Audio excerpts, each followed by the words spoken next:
Ya, Assalamualaikum.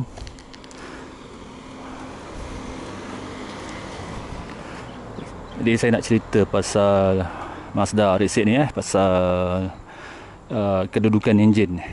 Jadi mari kita bermula. Jadi enjin dia sebenarnya dua rotor. Semua orang tahu kereta ni tak ada piston. Dan enjin dia dua rotor. Dan kedudukan enjin sebelah ke dalam dan ke bawah. Faham tak? Dia dua rotor, dia berpusing-pusing dan dia dalam bentuk bulat, dalam bentuk silinder. Kedudukan dia pula, ini kan saya punya front axle kan. So kedudukan enjin dia ditolak ke belakang dan ke bawah. Jadi kalau siapa belajar fizik sewaktu di sekolah saya konfigurasi macam ni, enjin tu compact, rendah. Jadi dia mudah untuk apa dipanggil COG Center of Gravity dia sangat optimal lah maksudnya. Jadi bila dia dah tolak ke dalam, gearbox dia besar tu sebab kereta ni RPM tinggi. Jadi apa jadi dekat dalam ruang dalaman sebab gearbox dia sangat besar. Nampak tak ni?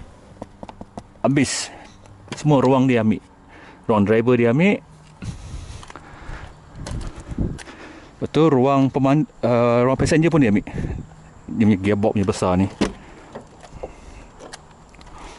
Ni saiz gearbox, ruang gearbox. Ni kaki dia seat rendah, kaki panjang ke depan.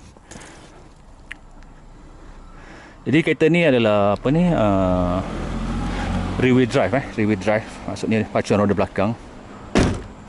Ke depan ni hanya ada menggunakan EPS untuk pusingkan steering.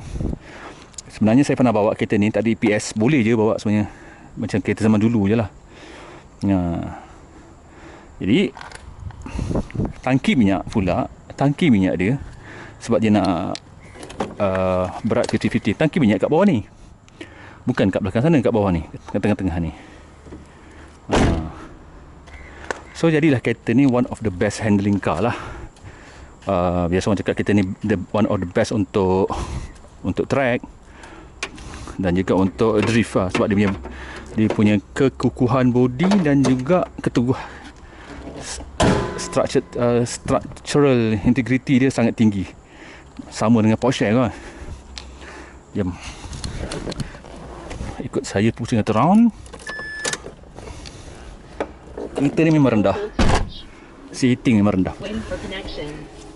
Tunggu kipas saya. Kipas dah pada start. Temperature tengah lagi, tak naik tak turun, alhamdulillah.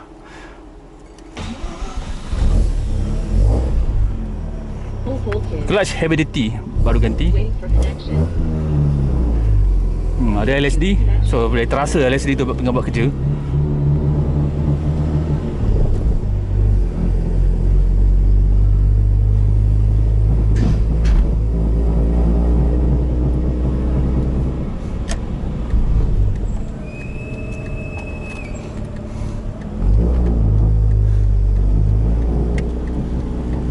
Boleh tak saya buat U-turn di sini?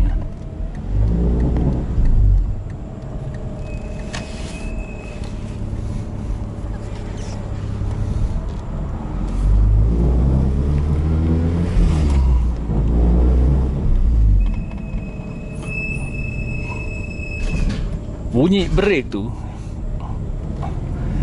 disebabkan rotor saya dah worn out lah, saya rasa. Sebab brake pad semua baru. Memang macam tu lah masalah RX-8 punya brake. Okay, itu saja pemborakan saya pasal RX-8 hari ni. Assalamualaikum dan salam sejahtera.